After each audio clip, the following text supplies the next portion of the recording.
Do you guys happen to have like an NPC family member?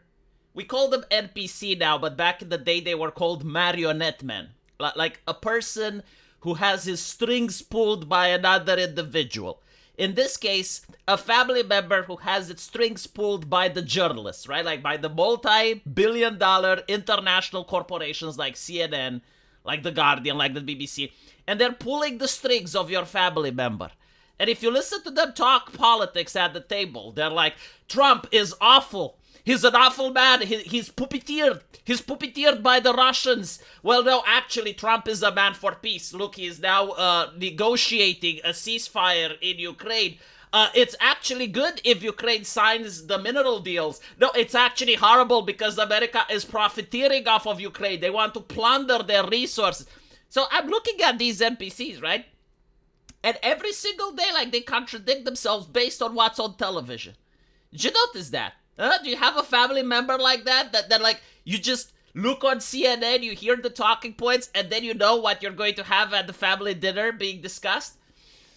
Oh, Dios mío. So, like, basically what's happening is that negotiations are going on, right? And what world leaders like to do when there's negotiations, they like to use public opinion in order to leverage their negotiations. So, basically, what I think happened, and this is just an assumption, right? The United States comes up, and it's like, okay, we're pulling out, we don't want this conflict anymore. And the Europeans are like, but the Russians, the attackers, but like, we don't care. We look at the battlefield, right? Like we have the Excel spreadsheet. We're looking at Ukraine, right? Like how many soldiers you killed, how many soldiers you lost, how much time until you reach Moscow. Yeah, this is unsustainable. We want to freeze the conflict where it is now. This is like the vibe that I'm getting from watching the press, right? Like basically Donald Trump is running the United States like a corporation. Like he's got the Excel spreadsheet up. It's like, all right, well, what is going on here? This conflict. Yeah, I don't care about the ideology. Fuck off. You know, go to the Brits with the ideology. I care about the cash. Like, our nation is in deficit. The price of eggs. Did you notice that? Like, now people are discussing the price of gas. No, it's like the price of eggs, right? And therefore, I was elected to increase the value of the dollar. So, like, how much are we losing with this shit? How much are we losing if this shit keeps going? How much are we losing if this shit stops, right? So, like, the United States right now is like, they obviously want this stuff to end, right? Like, that's their policy. You don't have to agree with it. You don't have to like it. But this seems to be the reality. This is how the United States is judging things, right? Like, they want to stop the conflict in Ukraine. And so the Europeans are ass mad. It's like, well, how can you not involve us? Like, do you not know who I am? I am Emmanuel Macron. I represent the voices of the marginalized and oppressed. I am an individual that champions social justice. You know, do you not know who nation this is, Trump? This is Britain of Keir Starmer, right? Like, I do the 2 tiers. Do you want to be on the bottom tier, Trump? Oh, just cross me and you'll find out what happens. And so, you know, like, they're using the television in order to manipulate public opinion. They're basically trying to say, I mean, this is the conspiracy theory that I'm getting, is that the Russians are probably the smartest people in human history. Like, never before has such an advanced culture like the Russians existed, because you see what the Russians are doing. They're not doing the common sense thing or, like, trying to lobby politicians, like starting a thing like APAC in the United States, you know, because lobbying is legal in the US. Like, it's not illegal, and as far as I know, the US is not at war with Russia, right? They're not actually trying to corrupt the whole party, like to buy off politicians like they did during the Cold War, where they would buy off Republican politicians and they would buy off Democrat politicians and they would try to buy off journalists and Hollywood producers. No. See, they don't do that anymore. They have transcended active measures, and they now know, like, the exact man. Like, they know, like, one person, right? In Romania, it was Călin Georgescu. In the United States, it's Donald Trump. And for, like, decades, they have groomed this person. They have invested resources and they have groomed this person, knowing that 30 years from then, Russia is going to be in a conflict with Ukraine, and that person is going to be in the exact position to become the president of the nation. Right? So, like, this is what the television is trying to suggest. This is what CNN is telling. Like, Russian people, they have a time machine. They have, like, the foresight of the future. So, like, for decades, the KGB were grooming these individuals specifically to join in the presidency and then use their power in order to influence the war in Ukraine. And, of course, this is what people think, right? Like, this is, like, genuinely, like, yes, Trump is puppeteered by the Russians. But then, like, something gets negotiated behind closed doors. I don't know what, right? But probably the Europeans are getting something. Because all of a sudden, no, like, actually, Trump is a man for peace. Like, let's get him a Nobel Peace Prize. Like, he's a good individual. He's compassionate. He just cares about the people that are dying there. We need to get the people to stop dying. And again, like you notice how individuals just change their mind. It was the same during COVID, right? Like, during COVID, it was, you need to stay at home and stay safe in order to keep grandma from coughing. You need to go out now because BLM protests. You need to go out. Yes, I know it's COVID. Businesses still remain closed, but you need to go out. Civil rights. The Democrats have an election. What's this? The Democrats won? Okay, everyone back at home, back into your houses. Tier 17 lockdown.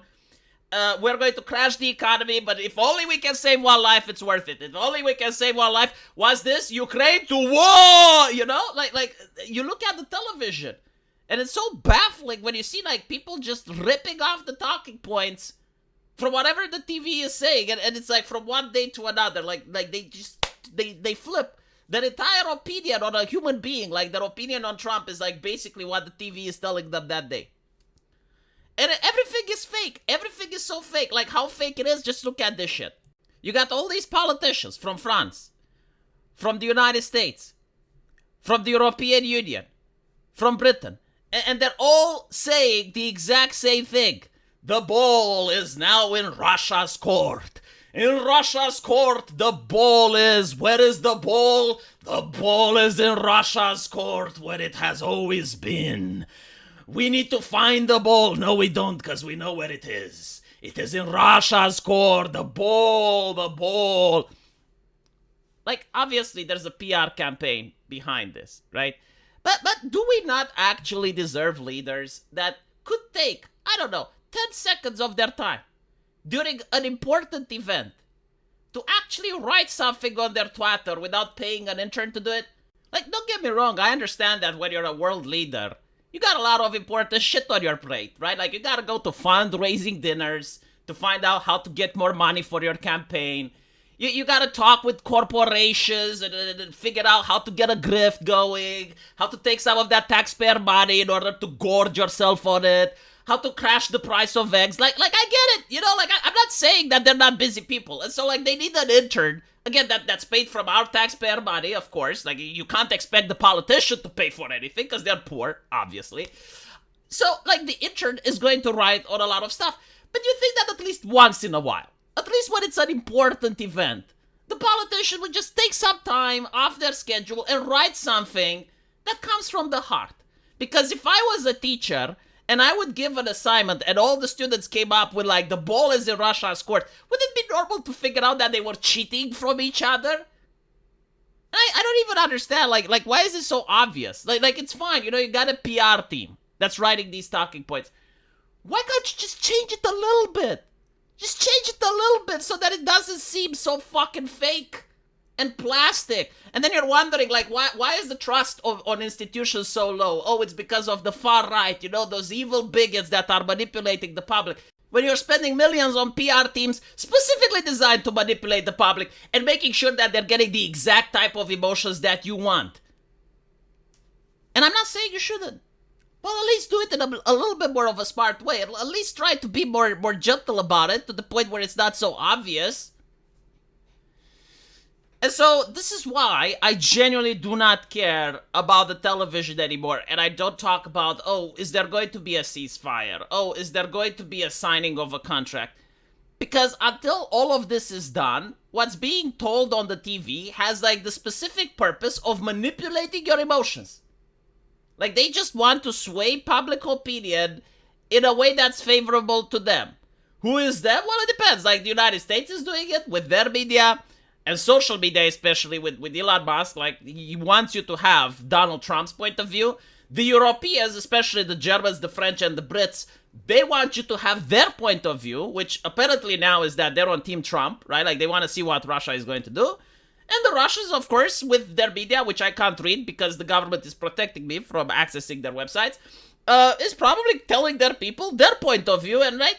And so, until this is done, it's kind of like the fog of war, right? It's the same principle that applies. Like, in a conflict, it's not just like the kinetic war that's important, like what's on the battlefield, but it's also the information war, right? Like what people should think.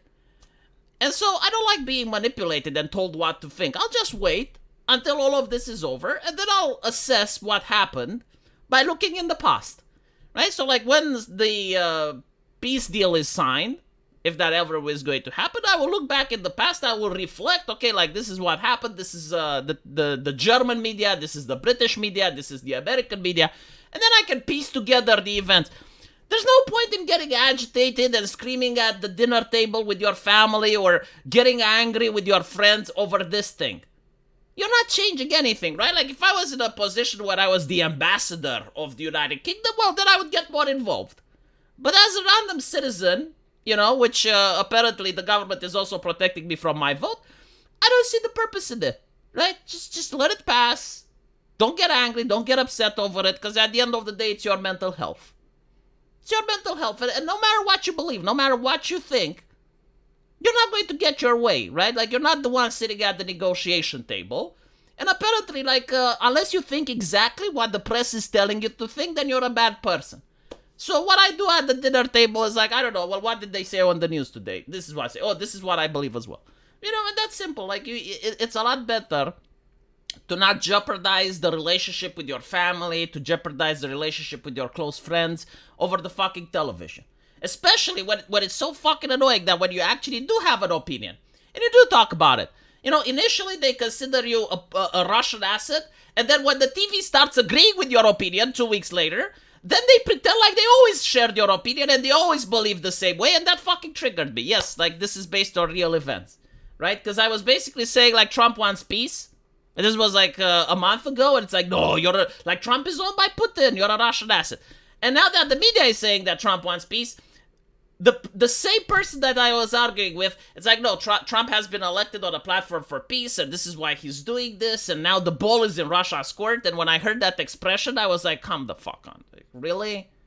I see. Wow. So like, you were agreeing with me, but like a couple of months ago, you're, okay, right. Let me know what you guys think. And as usual, I will see you in the comment section. Take care.